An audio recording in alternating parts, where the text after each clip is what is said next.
What's up, folks? Southern Comic Geek coming to you with a haul video. That's right. This is the Planet Comic Con. A couple weeks late, but better late than never. Haul video and thoughts on my first visit to Planet Comic Con. I can't play the intro video because the YouTubes keeps sapping me, taking my half a penny for playing and dividing it with somebody else because all of a sudden it's copyrighted. So instead, let's give you this. How about a coupon code? If you are in need of supplies for keeping those precious comics, cards, records, etc., collectible and in tip-top shape, you can visit bcwsupplies.com and use the coupon code SCG at checkout and save yourself 10% on your order. And if you're like me and you like good comics and good coffee, you can go to comicsowncoffee.com and use the coupon code SCG to save yourself 15% on that order. And most of those places, or rather both of those places, have generally free shipping with a certain minimum order. And if you didn't catch all that, you don't want to catch it back on the rewind, go to the description below. The link tree link has all the various platforms I'm on, to include I think those discount codes. So there you go. So Planet Comic Con, kind of the last minute, there was several people that I wanted to meet at Planet Comic Con. The stars aligned, so to speak, for me to be able to make it out there. I was going to meet up with several of the Midwest crew. So Burt Family 54 Comics, Michael Villarreal, Beckerman, Pocan Joe, who is not really part of that crew in that he lives on the East Coast, but he was flying out there. So Circumstances or Marcus, Bobby Delgado. I'm probably forgetting somebody, but all that crew was out there. And Panda Awesome came in at the last minute. So, so I flew up early Friday morning.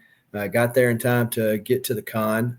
Con was pretty packed out.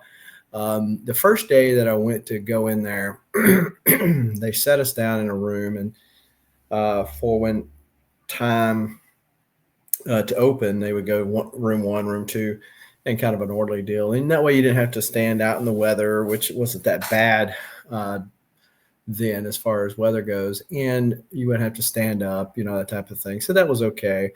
Admittedly, I'm probably used to getting the media pass as I do at most of the cons that I go to, and being able to get on in. I didn't have my trusty wagon.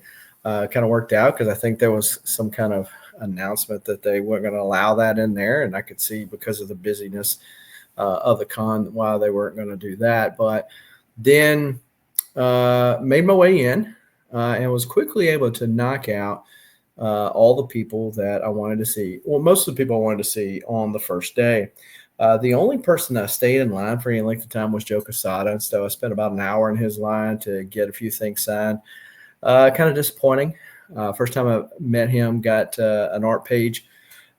Usually when I get these art pages signed, the artists just go on and on. A lot of them have this memory that they remember when they did this, what they were thinking. They like looking at their stuff. Joe was like, I ain't seen that in a while, and just kind of tossed it aside.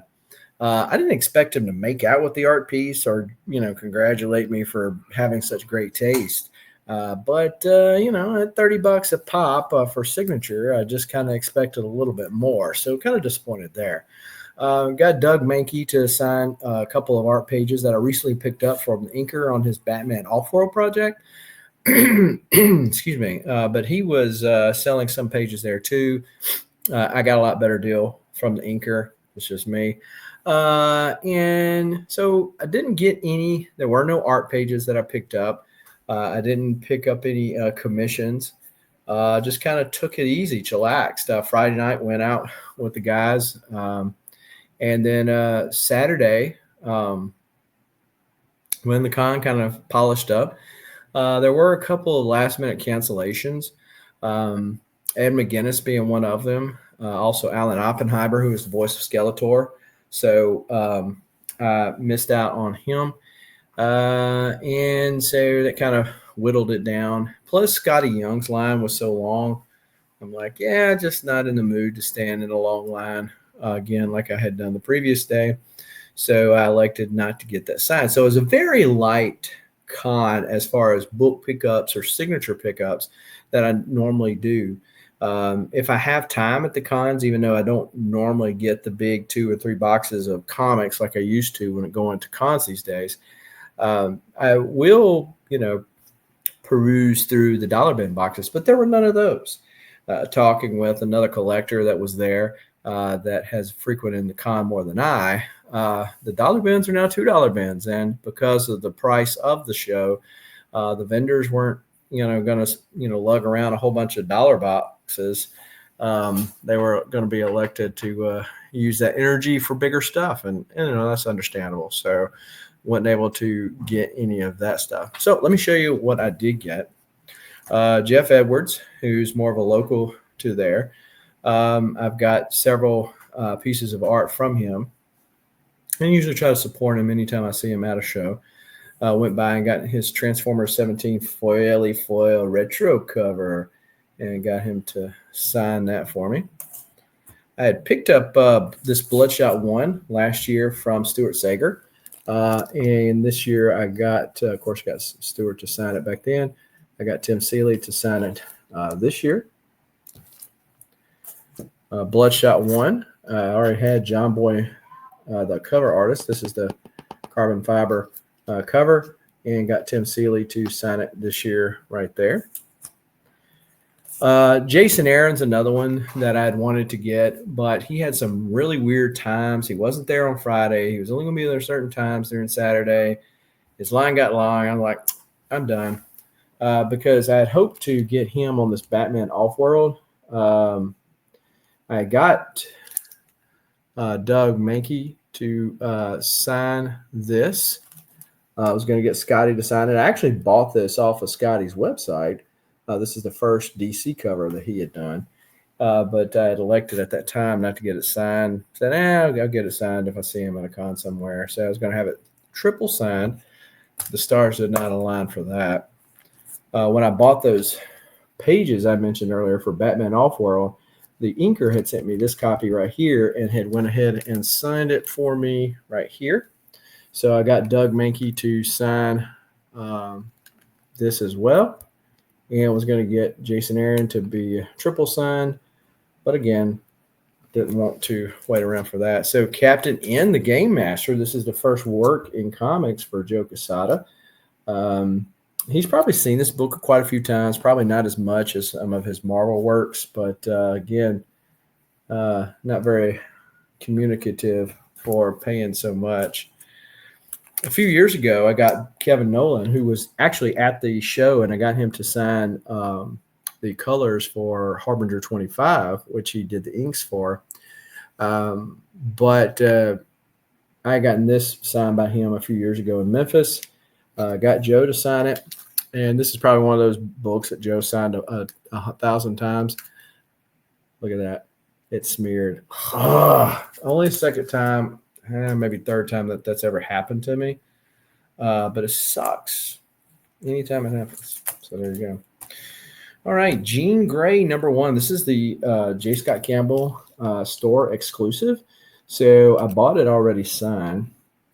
Got Sabine Rich, who's the colorist, to sign this, I believe last year in Dallas. And then Dennis Hopeless Haslam, who is the writer on this, signed that. He also signed this. Speaking of Jeff Edwards, I have the art to this, but Jeff had already signed it up here at the top, but I got Dennis to sign it right there. Exo Manowar #1. This Exo Manowar #1, this is the Stuart Sager version that I got in Lexington last year, and got Dennis to sign it right there. I already had Stuart sign it, obviously. Now, talking about embarrassing things, I was alerted that one of the artists that did a lot of the 8-bit covers for Valiant back in the day was going to be there. A long week, looked at something, and I was for sure that he had done this item. So I bring it to him all excited, and he goes, I didn't do that.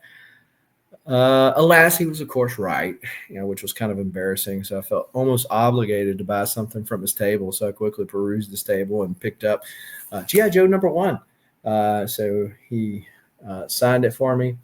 And yeah, it's one of those things. It's only the second time that's ever happened. So as many times as I've gotten artists, writers, and such to sign stuff, I'm surprised really that it hasn't happened more oftentimes than that. But yeah, just coming in and my mind had locked in that was him on that. It like his art. Then I get the story of why it wasn't him, which I won't share on this, but made me feel even worse about actually saying it was him. But I got a cool G.I. Joe. Been enjoying, as a side note, been enjoying the G.I. Joe series by Josh Williamson. Just at the time of this recording, just read the most recent issue of that. Never was a G.I. Joe guy, comic guy back in the day. I had some toys. It was not the toy line I had the most of. During that time, it would be either Transformers or Masters of the Universe, but had my fair share of G.I. Joes and never read the comics. Just they really never appealed to me. But this series, and of course, it just tied in with Transformers. But man, this is some good stuff. It's amazing that this last year or so that I have been picking up and reading more Dynamite with all the various IPs that they picked up recently, Thundercats, etc. Image with the Transformers, the Ghost Machine titles and the like. Been reading more of that stuff than I have been reading Marvel. Shame on you, Marvel. Shame on you. And DC still gets a fair chunk, but DC is getting less of my money these days as well. And of course, Valiant's hit or miss. You go from what looks like on the right path to back to death again. So, such as the life of a Valiant fan. But those were my pickups. Overall, it was an okay con. Obviously, if the particular people that had canceled had not canceled, it would have been better. If I hadn't been so tired, it probably would have been better. But just hanging out with the guys, having a good time, a lot of laughs, many at the expense of Steve, aka Burt Family, at his expense. But yeah, had a great time doing that, and flew back early Sunday morning. So I made a quick flight in and out, and that was my Planet Comic Con experience. Let me know, did you make it to Planet Comic Con? What cons are you planning to go to this year? I'm going to go to Heroes. I'm going to go to Dallas. Maybe Baltimore. We'll see. There's a couple other of the big ones that are kind of up in the air. Truth be told, at the time, this is basically April the 1st. Really probably need to wait until, because Dallas is at the end of May, because Dallas got moved back and Heroes got moved forward, which worked fantastic for me because back-to-back was killer last year. So them moving away from each other actually worked to my favor, but it pushed Dallas into May. So, if I don't go to this other big con in a couple of weeks, which is kind of iffy, the next big one for me will be Dallas Fan Expo and then Heroes for sure. But let me know in the comments below what you've been picking up. Be sure to smash that like button. And if you like randomness as it relates to comics and original comic art, consider subscribing to the channel. And just for your consideration, I'll remind you that you can go to bcwsupplies.com and use the coupon code SCG to save yourself 10% on your supplies for all your collectible needs. And if you like coffee and good comics, you can go to comicsoncoffee.com Use the coupon code SCG to save you 15% on your order there, just for consideration. How about that? So if you hadn't already, smash that like button. We'll drop the Thor hammer down on it, as it were. And until next time, keep reading, keep collecting. Adios.